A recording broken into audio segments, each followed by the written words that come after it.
अब तक में हमने सुश्रुति शारीरिक स्थान चतुर्थ अध्याय में त्वचाएं, कलाएं तथा अलग अलग ऑर्गन्स में जो है प्रक्रिया इत्यादि इनका निर्माण गर्भ में कैसे होता है और गर्भ में गर्भस्थ स्त्री के अंदर आर्तव क्यों नहीं दिखाई देता, ये सब कुछ पढ़ा है।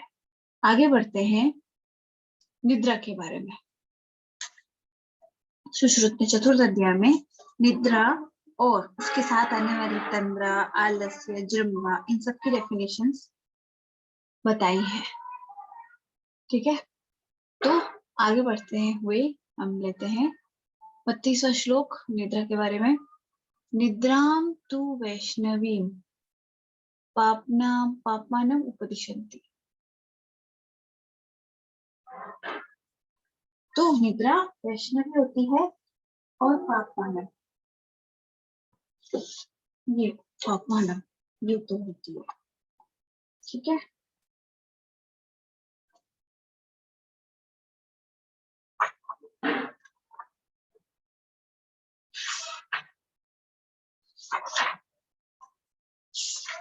अभी उसमें सा स्वभावतः एव, वह स्वभाव से ही, ये का मतलब मैंने बताया था, ये एक अव्यय है जिसका अर्थ होता है ही। अपी का जैसे भी होता है, एव का मतलब होता है ही।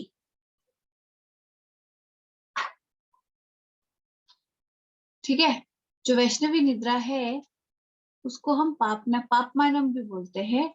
ये स्वभाव से ही सर्व प्राणियों अपनी स्पृशति, सभी प्राणियों को अपने वश में लेती है। ठीक है, अब यहाँ इस जगह पर पूर्व रूप संधि हुई है। ठीक है, आगे बढ़ते हैं। क्या सबसे पहले कौन सी निद्रा की बात करी है आचार्य सुश्रुत ने? वैष्णवी की पहली निद्रा है वैष्णवी निद्रा। इसको हम पापमानम भी बोलते हैं। ठीक है, और ये सभी प्राणियों को अपने वश में करती है। कैसे? तत्र यदा संज्ञा वहानी स्रोतांसी, तत्र यहाँ जब, यदा यानी जब।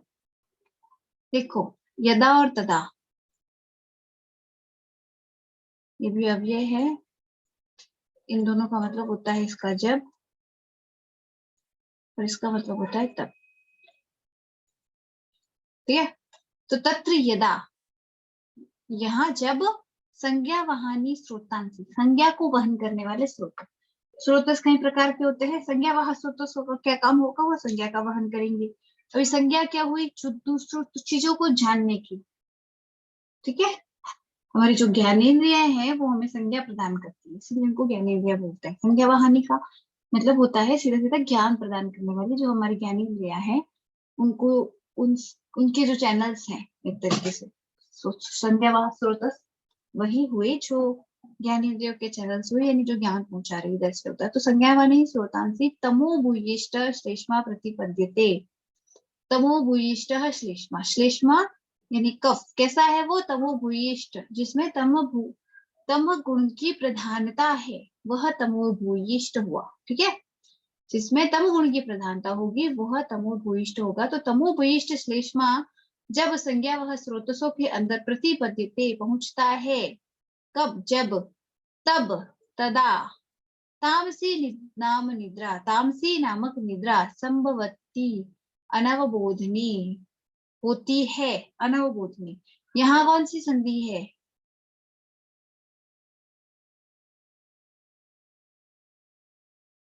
अगर मुझे आवाज ना आए,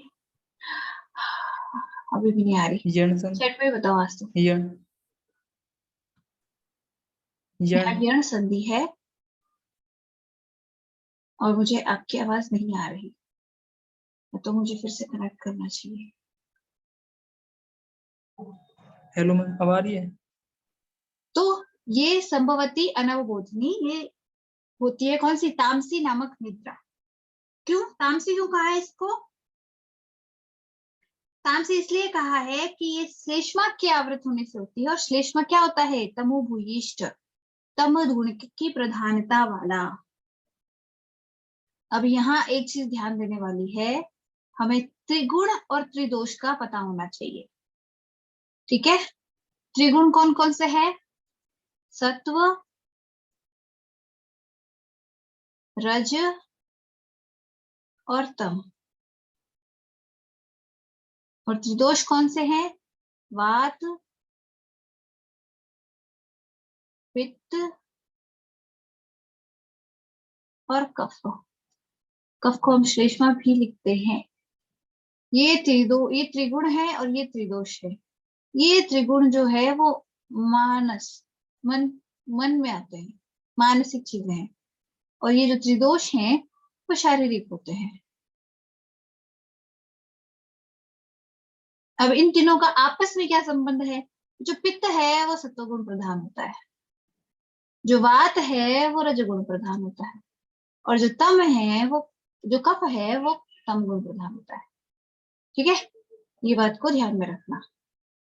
वैसे इन चीजों के बारे में इस विषय में शुरुआत के चैप्टर्स में वर्णन कर देते हैं, इसलिए वो शरीर स्थान के पहला दूसरा चैप्टर के अंदर, इसलिए वो यहाँ नहीं पाए जाते। तो क्या बोल रहा है ये? तमोविष्ट श्लेष्मा के संज्ञा व स्रोतों में आ जाने के कारण, प्रतिपादन हो जाने के कारण इस निद्रा को हम क्या कहेंगे? तामसी।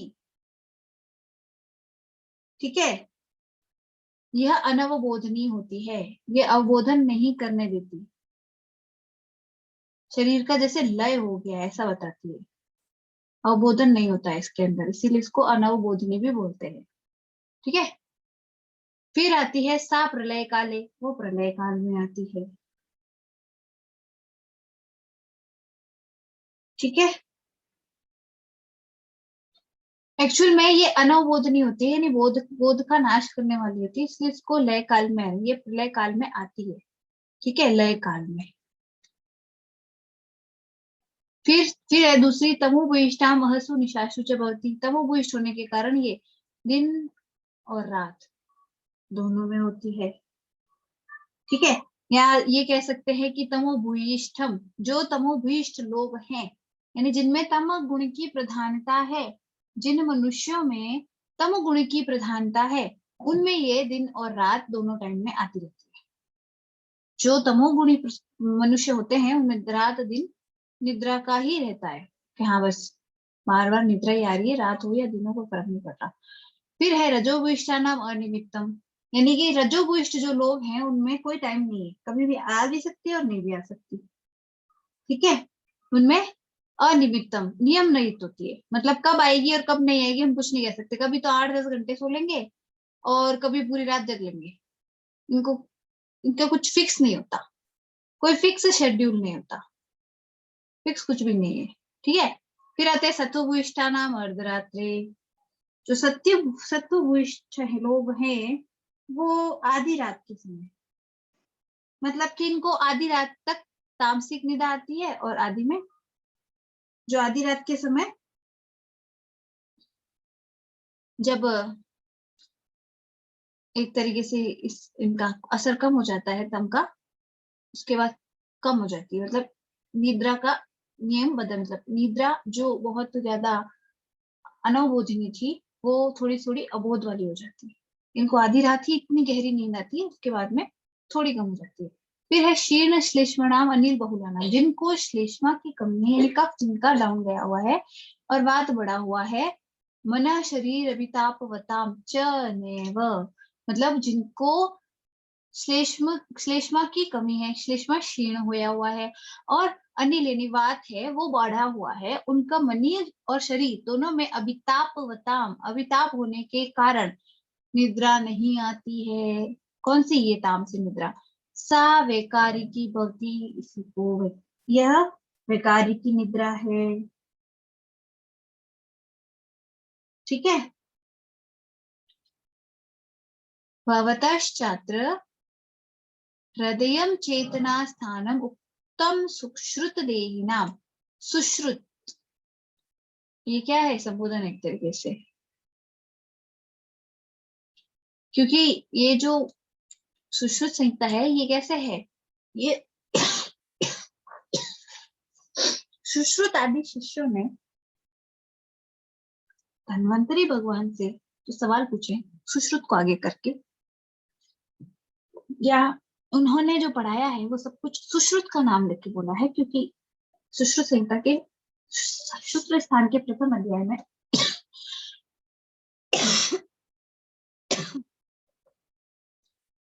ऐसा वर्णित है।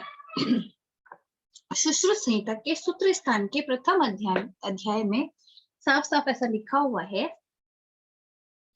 कि जब 7 शिष्य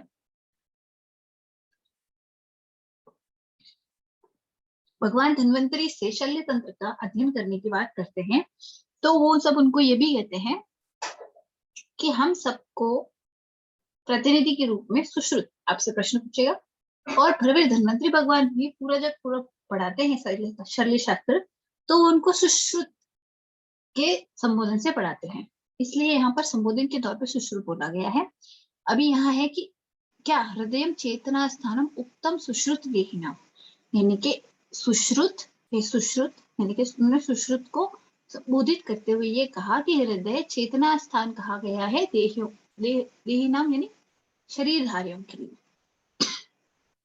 ठीक है, तमो भी बीते तस्मिंस्तु, वो अगर तस्मिंस्तु वह अगर तमो विभूते तम से अभिभूत हो जाए तो निद्रा विशति देहिनम, देहधारियों में निद्रा का आगमन या विषय होता है। ठीक है, निद्रा हेतु तमः सत्वम, निद्रा के हेतु क्या है, तमः सत्वम बोधने हेतु रुच्यते, निद्रा का हेतु है तम और सत्व क्या है, बोधन का हेतु है। स्वभाव एव वा हेतुर्गरीयान परिकीर्यते, स्वभाव से ही अधिक महत्व का कारण कहा जा सकता है इसको।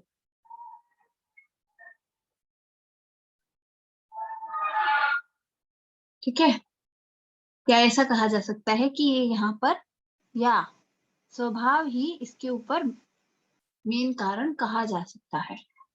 क्यों, क्योंकि ये सत्वगुण और तमोगुण का प्रभाव ही है, इन दोनों का स्वभाव ही है, सत्वगुण और तमोगुण का स्वभाव ही है ये कि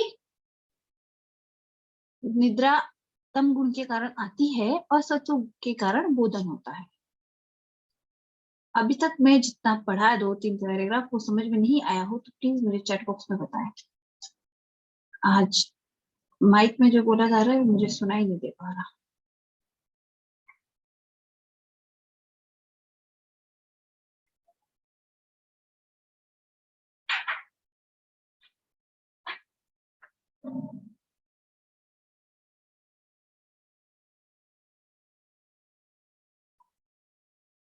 कंटिन्यू, ओके आगे बढ़ते हैं। पूर्व देहानुभूतांस्तु भूतात्मा स्वतः प्रभु, पूर्व देहानुभूता मतलब पूर्व देह से अनुभूत, अनुभूत किसको बोलते हैं, हम हमेशा जो अनुभव का मतलब लेते हैं ना वो एक्चुअल में अनुभूति का मतलब होता है। अनुभूत या अनुभूति यानी कि अगर कुछ भी महसूस हो रहा है, फील हो रहा है, तो उसको हमें बोलना चाहिए अनुभूति। ठीक है, और अगर कुछ भी हम एक्सपीरियंस कर रहे हैं तो उसको हमें बोलना चाहिए अनुभव। ये अक्सर कई लोगों के मन में कंफ्यूजन होता है कि इन दोनों का एक्चुअल में मतलब क्या होता है। अनुभूति का मतलब होता है फील करना, यानी कि हमें ठंडा लग रहा है तो ये हमें, या गर्म लग रहा है तो हमें ये गर्म की अनुभूति हो रही है, या उष्ण की अनुभूति हो रही है, या शीत की अनुभूति हो रही है, वो हुआ अनुभूति होता है वो हो। और जो ये हम करते हैं ना अनुभव, अनुभव जैसे कि कोई एक्सपीरियंस लेना, कोई चीज को बार बार करके जो एक्सपीरियंस लेते हैं उसको अनुभव बोलते हैं। ठीक है, कि हाँ हमने ये अनुभव लिया कि इस सिचुएशन में ये चीज गर्म होती है और इस सिचुएशन में ये चीज ठंडी होती है, ये हमारा अनुभव हुआ। और जो हमें हाथ लगा के लग रहा है कि ये गर्म है और ये ठंडा है, ये अनुभूति है। तो पूर्व देहानुभूतांस्तु, जो पूर्व देह में अनुभूत हुआ है, ठीक है। भूतात्मा स्वपतः प्रभु। भूतात्मा जो भूतात्मा है, यानी कि जो भूत भूत हमारे कहने का मतलब होता है जो पंचमहाभूत से बना हुआ शरीर है, भूतात्मा हम उसको बोलते हैं। स्वपतः प्रभु, वो सोता है। भूतात्मा यूं भी कहते हैं कि भूतात्मा एग्जैक्टली इसलिए बोलते हैं कि वो भूतों से युक्त आत्मा है। भूतात्मा, भूत और आत्मा से बनता है, आकार सवर्ण दीर्घ से दीर्घ संधि हो गए। अब इसका क्या है कि भूत, भूत यानी हम लेते हैं पंचमहाभूत, ठीक है, और आत्मा से हमारी आत्मा है ही। अब इसको भूतात्मा किसको कहते हैं? भूतात्मा हम उसको कहते हैं जो शरीरधारियों की आत्मा है ना। तो शरीर किससे बनता है? पंचमहाभूत से। इसलिए शरीरधारियों की जो आत्मा है, इसको हम भूतात्मा बोलते हैं, ठीक है।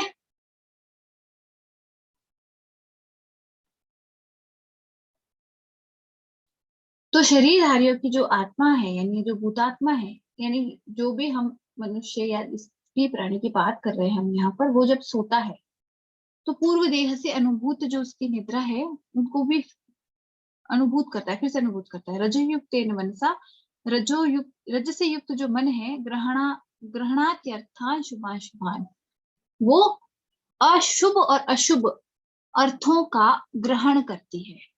कौन? मन। क्या? रजोयुक्त मन। क्यों करता है? पूर्व देह में अनुभूत होने के कारण। और कब करता है? जब भूतात्मा सोती है, जब जब भी मनुष्य या प्राणी सोता है तो अपने पूर्व देह में जो अनुभूत हुए अर्थ थे, शुभ और अशुभ अर्थान, शुभ और अशुभ अर्थ जो थे, ठीक है, इन अर्थों का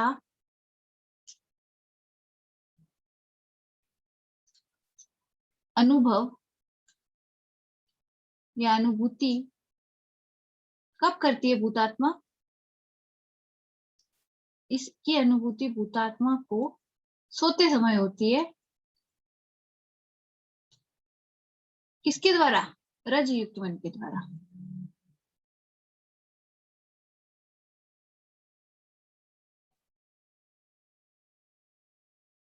ठीक है। तो ये जो रजयुक्त मन है, ये जब भूतात्मा सोती है तब पूर्व देह में अनुभूत जो शुभ अशुभ अर्थ हैं उनको ग्रहण करती है, ठीक है।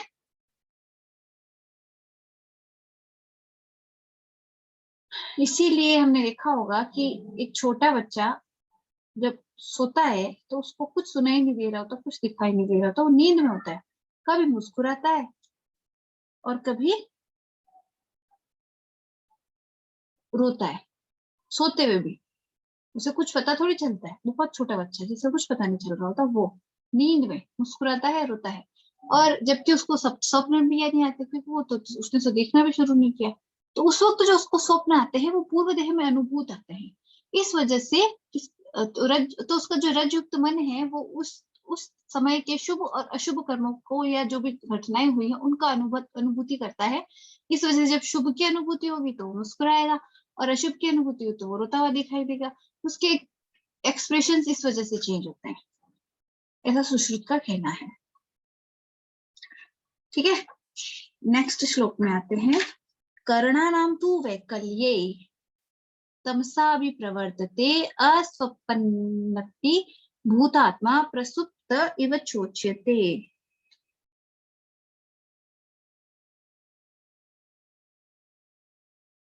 कर्णानां तु वैकल्ये, कर्णों के वैकल्य के कारण, कर्ण इंद्रियों को कह सकते हैं हम,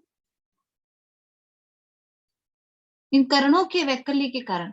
अब इनको वैकल्य क्यों हुआ? तमसा अभिप्रवर्तते, तम के द्वारा, जो तुम्हारा तमस है इसके द्वारा अभिप्रवर्धित यानी बढ़ाया हुआ, उत्पन्न किया हुआ। तो तम के द्वारा अभिप्रवर्धित जो वैकल्य है, उससे जब इंद्रियां वैकलित होती है या करण जो विकलित होते हैं, तो असपन्नपि भूतात्मा, जो सोई नहीं है वह भूतात्मा भी प्रसुप्त एव चोच्यते, सोई हुई दिखाई देती है। ठीक है, अभी वो इसको ऐसे डिफाइन करेंगे, इसको सिंपल सीधा डिफाइन करेंगे कि इंसान सोता नहीं है लेकिन फिर भी वो सोता हुआ कब लगता है, जब वो इधर उधर कहीं खोया होता है ना, कई बार ऐसा होता है। तो तम अगर बढ़ा हुआ है किसी के शरीर में, तम की प्रधानता बहुत ज्यादा हो गई है, तो वो इंद्रियों को इस तरह से विकलित कर देता है, तमस की करणों को, इंद्रियों को इस तरह से वैकल्य उत्पन्न कर देता है कि वो जो भूतात्मा है, यानी वो बैठा हुआ भी, हम उसको बोलेंगे, उसको सुनाई नहीं देगा, यानी वो बैठा हुआ या जगता हुआ भी सोता हुआ दिखाई देता है। ठीक है, सोता हुआ महसूस होता है। फिर आगे निद्रा के नियम बताते हुए कहते हैं कि सर्व ऋतुषु दिवास्वापः प्रतिषिप्तो, सभी ऋतुओं में दिवास्वाप यानी कि दिन में सोना प्रतिषिद्ध है, अन्यत्र ग्रीष्म, यानी ग्रीष्म को छोड़कर। ग्रीष्म ऋतु में दिन में सोना वर्जित नहीं है, प्रतिषेध नहीं है, सिर्फ ग्रीष्म ऋतु में ही दिन में सोना प्रतिषेध नहीं है, उसके अलावा बाकी की पांचों ऋतुओं में दिन में सोना प्रतिषेध किया गया है। अभी यहाँ क्या लिखा, प्रतिषिद्धेष्वपितु, प्रतिषेध होने पर भी बाकी की जो 5 ऋतुएं बची है, हमने क्या कहा, 5 ऋतुओं के अंदर दिन में सोना मना है, लेकिन ये जो 5 ऋतुएं बची है, इनमें भी कब, बाल, वृद्ध, स्त्री, कर्षित, क्षत, क्षीण, मध्य, नित्य, यान, मध्य वाला नित्य यान, वाहन या फिर यान जिसने सेवन किया हो और मध्य का नित्य से भी हो, वाहन, अद्व, ठीक है, कर्म, परिश्रांत, अभुक्तवता, मेद, स्वेद, कफ, रस, रक्त, क्षीणानाम, जीर्णानाम, ठीक है, इन लोगों को च मुहूर्तम दिवा स्वप्नम अप्रतिषिद्धम, इन्हें एक मुहूर्त कितना होता है, चैट में बताएं मुझे। एक मुहूर्त किसी को पता हो तो चैट में बताएं मुझे।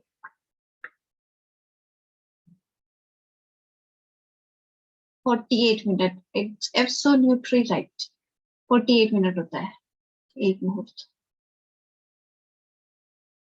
तो एक मुहूर्त इनको सोना प्रतिषेध नहीं है, किन किन को, अभी इनको वापस देखते हैं कि किन किन को नहीं है और क्यों नहीं है। ठीक है, तो सबसे पहला है बालक, वृद्ध, स्त्री। इन तीनों को जब भी कोई चीज कमजोर या इस तरह से मानी जाती है, तो या कृष लोग माने जाते हैं, उनमें इन तीनों को ऐड किया जाता है। क्यों, क्योंकि ये जल्दी थक जाते हैं और इन आराम की ज्यादा जरूरत होती है, ऐसा हमें मानना चाहिए। फिर कर्षित, यानी जो कमजोर हो गया है, जिसका वजन कम हो गया है अचानक से, इस तरह का जो मनुष्य है, या फिर कोई काम करके जो कमजोर, या जिसके भोजन वगैरह या रोग से कर्षित हो गया, किसी भी वजह से वो कर्षित हुआ है, उसकी। क्षतक्षीण, क्षतक्षीण, क्षतक्षीण होता है जो क्षत से क्षीण हुआ है। क्षत से कैसे क्षीण होता है, क्षतक्षीण हम जब अत्यधिक साहस कर्म करते हैं ना, साहस कहते हैं कि अपनी ताकत के ऊपर का काम, तब उसकी वजह से ये होता है क्षतक्षीण। और इसमें होता क्या है, एक तरीके से हम सांस भी लेंगे तो लंग्स में पेन होगा, इस तरह के इसके सिम्टम्स होते हैं क्षतक्षीण के। इसको रोगों में काउंट किया गया है, राजस्व में पढ़ते हैं ना, तो वहां पर क्षतक्षीण उसके उसमें आता है, जो संप्राप्ति है उसका एक स्टेप में क्षतक्षीण होता है, साहस के कारण या इस तरह की अत्यधिक मैथुन, इनके इसको कारण बताया गया है, उसकी वजह से होता है जो क्षत के कारण क्षीण हुआ है, यानी या तो किसी को चोट लगी है जिसकी वजह से, या इस तरह से। फिर मध्य नित्य सेवी, जो मध्य का नित्य सेवन करते हैं। यान, जिन्होंने सवारी करी है, यान, वाहन, अध्व, या जो चल के आया है, ठीक है, जिसने यात्रा करी है एक तरीके से, यान, वाहन, अध्व। ठीक है, वाहन में हम क्या करते हैं कि ऊंट, घोड़ा, हाथी, इनको भी काउंट करते हैं। और यान हम रथ, गाड़ी वगैरह इनको काउंट करते हैं। इस वजह से इन दोनों को अलग अलग लिखते हैं। और अध्व, अध्व को तो पता ही है, मार्ग गमन हम अध्व को बोलते हैं। अध्व गमन, मार्ग गमन एक ही चीज है। तो जिसने पैदल चल के रास्ता पार किया है या यान वाहन से आया है, जो कर्म परिश्रांत, जो काम करके थक गया है, ठीक है। और अभुक्त बताओ, जिन्होंने खाना नहीं खाया है, जो भूखे हैं, ठीक है। इन सबको प्लस इसके अलावा क्या कहा है, इतने करने के बाद में इन्होंने 4-5 चीजों को जोड़ा है और कहा है कि मेद स्वेद कफ रस रक्त, इन पांचों के क्षीण हो जाने पर, और अजीर्णानाम, यानी कि किसी को अगर अजीर्ण हुआ है, यानी भोजन का पाचन नहीं हुआ है, तो उसको भी हमें एक मुंह फुलाना चाहिए, जिससे उसका भोजन का पाचन हो जाता है, ठीक है। हम जब हरस शेष अर्जुन पढ़ते हैं ना पैथो में, तो उसकी चिकित्सा में एक चिकित्सा बताई है, दिन में सोना। और पता है अजीर्ण के अंदर दिनचर्या के भी काफी सारे कर्म, यानी स्नान और दातुन, ये सब भी निषेध है,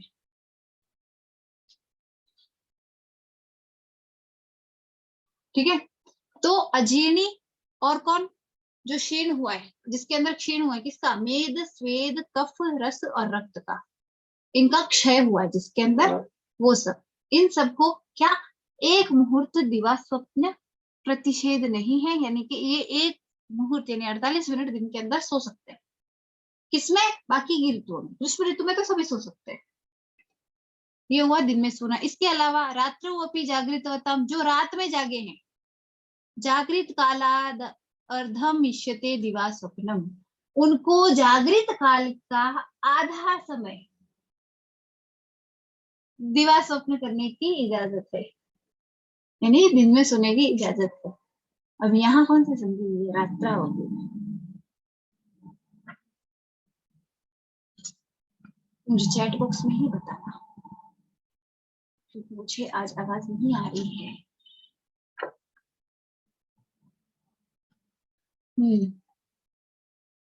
दीर्घ नहीं है, बताती हूँ।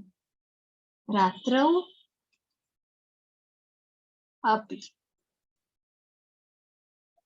ठीक है। तो ये हुआ आव,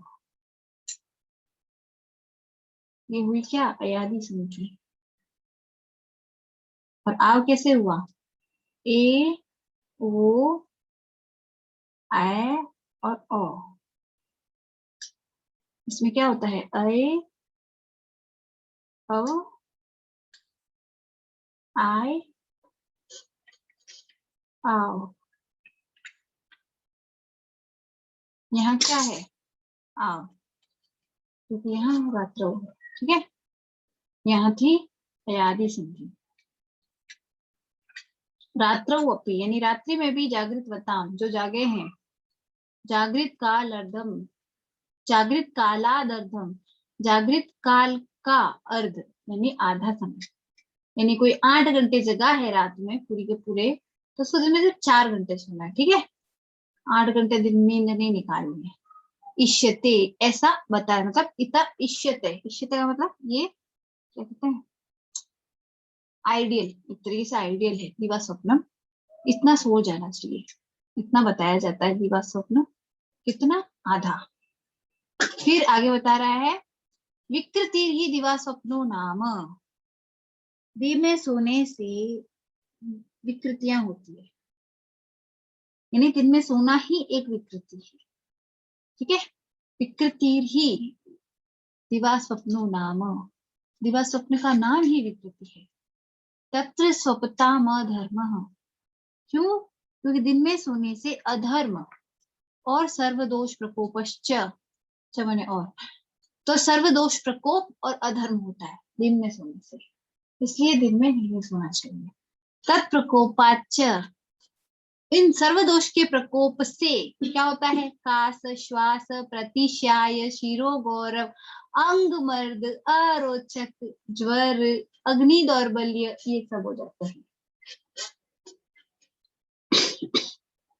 क्या क्या होता है? कास, खांसी एक तरीके से, श्वास, प्रतिशाय, शिरोवर, अंगमज्ज, अरोचक, ज्वर, अग्नि दौर्बल्य। अग्नि दौर्बल्य एक तरीके से अग्नि का कम होना, पाचन शक्ति कम हो जाती है, भवंती, ये सब कुछ हो जाता है। रात्रौ अपि जागृतवताम, जो रात में जागे हैं, वात पित्त निमित्तास्ततएव तत्पद्रवा भवन्ति, जैसे दिन में जागने से श्लेष्म की अधिकता होती है और ये सब कुछ हो जाता है, वैसे कैसे रात में जागने से हमें वात पित्त की अधिकता हो जाती है और उसी के हिसाब से उपद्रव होते हैं। इसलिए रात्रि जागरण जिसने किया है उसको अर्धकाल तक दिन में सो जाना चाहिए। उससे जितना कफ बढ़ रहा है उससे वो वात पित्त बैलेंस हो जाता है, मतलब जितने वात पित्त बढ़े हैं वो कम हो जाते हैं, कफ नहीं बढ़ता।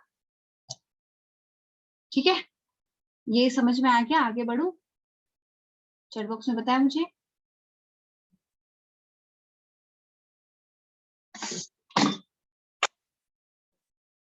ओके,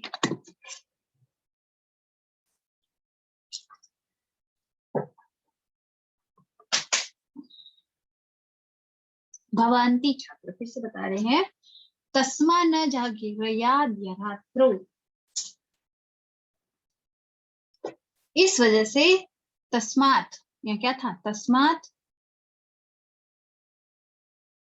फिर था न, ठीक है, दिवा स्वप्नं च वर्जियेत, या था दिवा स्वप्नम,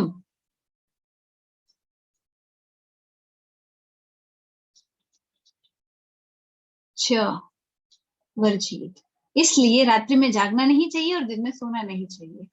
और यहाँ संधियां कौन कौन सी हुई है? यहाँ तो हुई है स्तोश्चुनश्चु, ठीक है,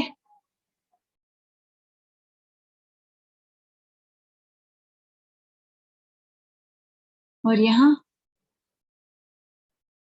वो पहले तो नासिक अनुवास था, वो जो अनुनासिक होके हुआ था वो, उसके बाद में पीछे वाले वर्ण का पंचम अक्षर जो होता है,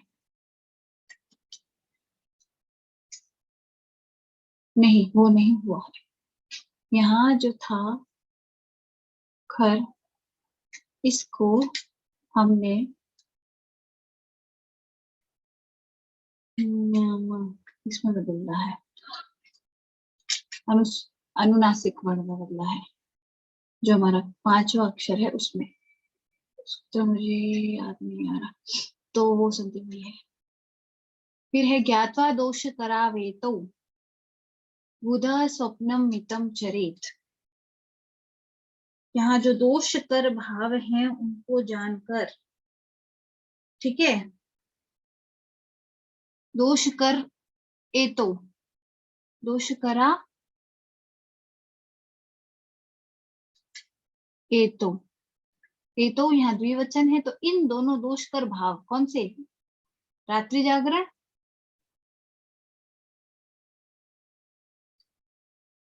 और दिवा स्वप्न,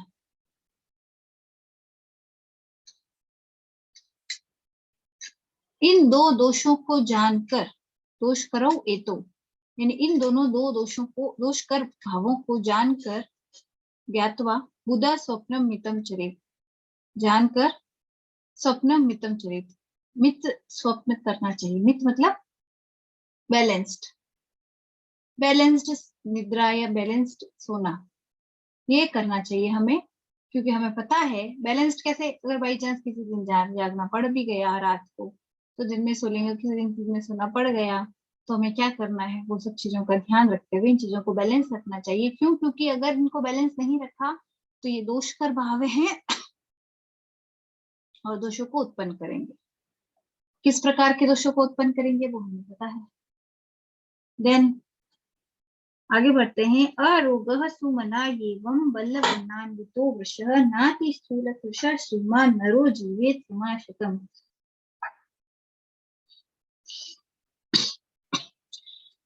अरोगः निरोग, सुमना, सुमना मतलब जो स्वच्छ मन या शांत मन, या एवं होता है बल वर्णान्वितो वृषः, बल और वर्ण से अन्वित यानी कि उनसे भरपूर, यानी बल और वर्ण उसके अंदर उपचयित होके अच्छी तरह से रहते हैं। किस प्रकार? वृक्ष के समान, ठीक है। नाति स्थूल कृश श्रीमान, ना तो ज्यादा मोटा होगा ना ज्यादा पतला होगा। और नरो जीवेत समाशतम, और वह 100 वर्ष तक सम आयु जिएगा। सम मतलब जिसमें कोई रोग नहीं होते।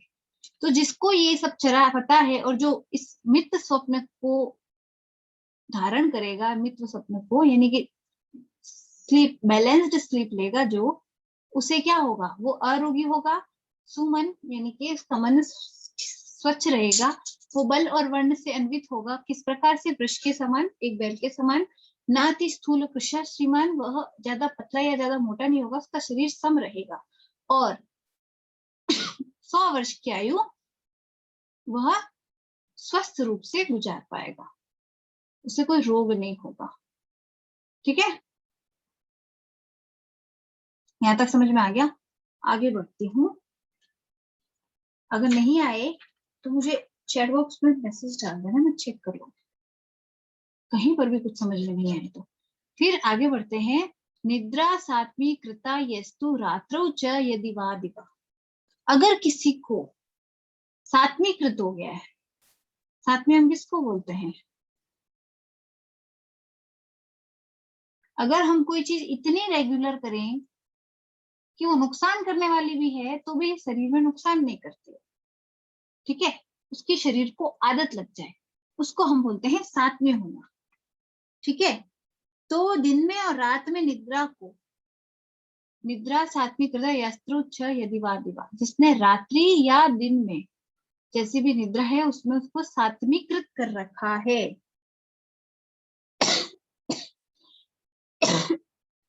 न तेषाम स्वपताम दोषो जागृताम वापी जाए, तो उनको रात में जागो चाहे दिन में सो कोई दोष नहीं होता, क्योंकि उनको साथ में हो रखे हैं। साथ में होने का यही एक होता है कि अगर आपने विश्व को भी साथ में कर लिया ना तो भी इंसान मरता नहीं।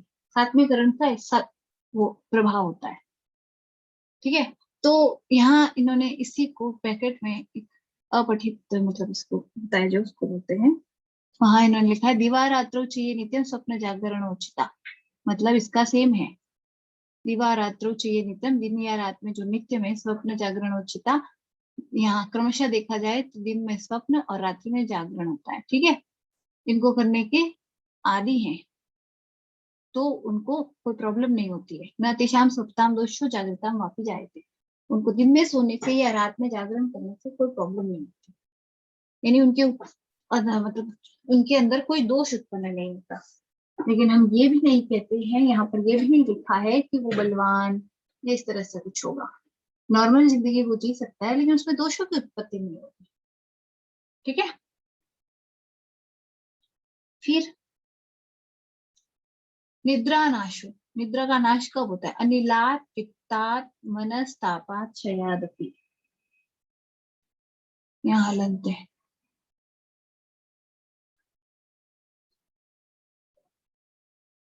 कब कब निद्रा नहीं, निद्रा का नाश कब कब होता है ये देखते हैं।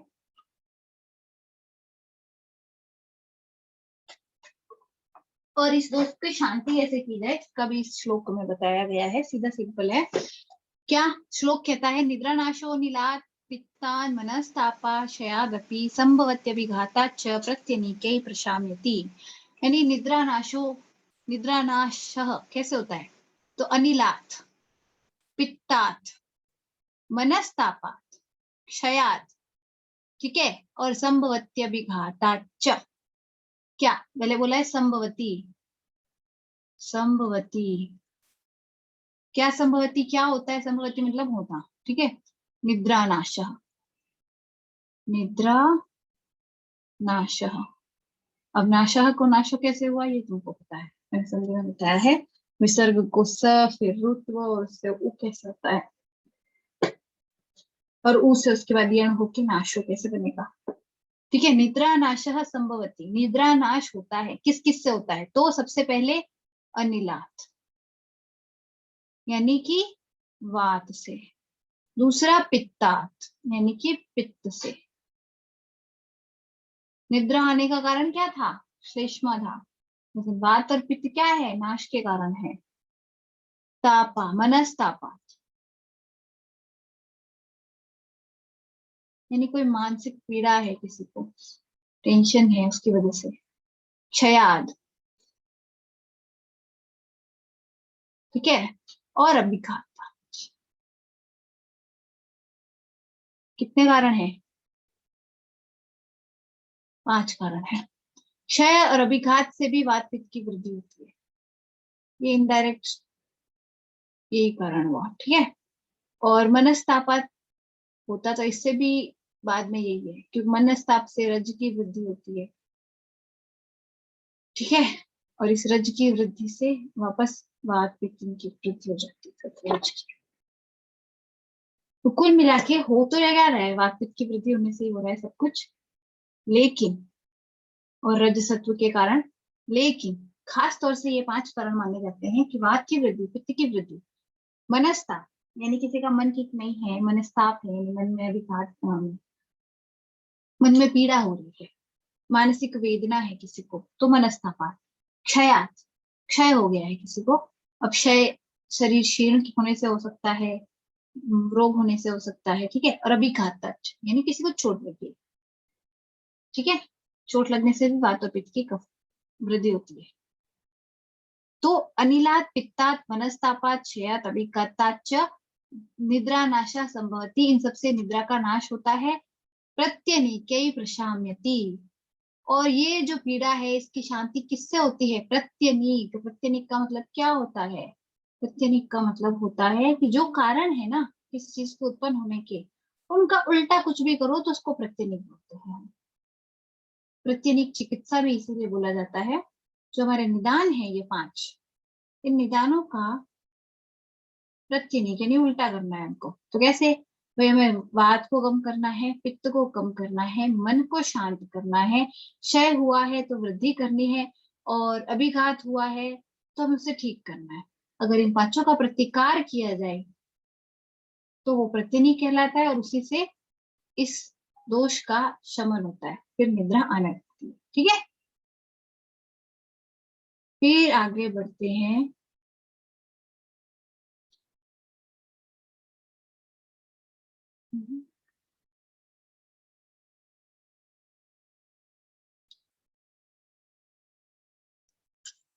फिर हम आगे बढ़ते हैं। निद्रा नाशे अभ्यंग योगो मूर्धनि तैल निषेवणम गात्रस्योद्वर्तनं चैव युक्तम संवाहनानि च। प्रत्यनीक से तो प्रशांत होता ही है, मतलब शांति मिलती ही है, उसके अलावा और क्या क्या कर सकते हैं? तो निद्रा नाशे, निद्रा नाश होने पर उसमें क्या किया जाता है? अभ्यंग योग, मूर्धनि तैल निषेवणम यानी सिर में तेल लगाना, मूर्धनि तैल निषेवणम सिर में तेल लगाना, गात्रस्योद्वर्तनम यानी अंगों की उद्वर्तन, उद्वर्तन यानी मसलना, एक तरीके से मालिश करना। अभी उद्वर्तन हम पाउडर से भी कर सकते हैं, ध्यान रखना, ठीक है। अभ्यंग नहीं है, अभ्यंग यहाँ लिखा है। जब अभ्यंग यहाँ है तो उद्वर्तन, अभ्यंग होता है तेल से, तेल से मालिश को हम अभ्यंग बोलेंगे। उद्वर्तन डायरेक्ट मसाज, जहां हम पाउडर से भी कर सकते हैं, ठीक है, वो हो गई उद्वर्तन। चैव हितम संवाहन, जर संवाहन, संवाहन किसको बोलते हैं? हाथ पैर दबाना हल्के हाथ से, उसको भी हम संवाहन बोलते हैं, ठीक है, संवाहन। तो हल्के हाथों से दबाना किसी को, उसको हम संवाहन कहते हैं। तो किसी को हल्के हाथों से दबाना पाउडर से, या डायरेक्ट ऐसे ही हल्की हल्की मसाज करना, अभ्यंग करना, अभ्यंग तेल से जो होता है वो मसाज। देन योग, मूड निकेल श्रवण, सिर में तेल लगाना, इन सब चीजों से क्या होता है? निद्रा नाश ठीक होता है, यानी कि निद्रा नाश में ये सब करना चाहिए, इससे निद्रा आती है। आगे बढ़ते हैं। शाली गोधूम पिष्टान्न भक्ष्यैरेव संस्कृते भोजनम मधुरम सिंधम क्षीर मांस रसादि भी। ये तो क्या थी? क्या होते हैं? एक तो आहार होता है और एक विहार होता है। ये तो था विहार, ये तो क्या था? विहार। अब हम निद्रा नाश में आहार क्या देंगे? तो ये है आहार। क्या? शाली यानी शाली चावल, गोधूम यानी जो गेहूं है, पिष्टान्न पिसे हुआ अन्न, ठीक है, बक्षेरेक्षव संस्कृते, इक्षोव संस्कृते, यानी कि इक्षु रस होता है ना, जो इक्षु, इससे संस्कृत हो, उसको खाना है, ठीक है। भोजनम मधुरम स्निग्धम क्षीर मांस रसादि, बक्षे मतलब खाना चाहिए, क्या क्या, शाली, गोधूम, पिष्टान्न, इक्षु द्वारा संस्कृत, यानी मीठे मीठे जो होंगे वो, ठीक है। कैसा भोजन, और कैसा भोजन, मधुर स्निग्ध, और क्षीर मांस, क्षीर यानी दूध, और मांस रस, इन सबसे युक्त तो भोजन करना है। शाली चावल, गोधूम, पिष्टान्न, इक्षु संस्कृत यानी कि मीठा जो भी होगा वो, इस तरह का भोजन हमें करना है, इससे नींद अच्छी आती है। क्योंकि ये सारे के सारे भोजन क्या करते हैं, कफ की वृद्धि करते हैं, है ना, दम की वृद्धि करते हैं, तो अपने आप ही निद्रा आएगी।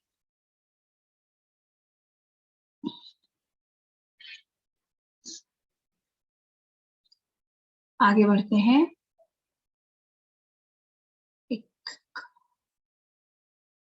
फिर से ज्वाइन करना, मैं एक बार इसको डिस्कनेक्ट कर रही हूँ क्योंकि इसका टाइम ऑफ होने वाला है, ठीक है। अभी ज्वाइन कर लूंगा।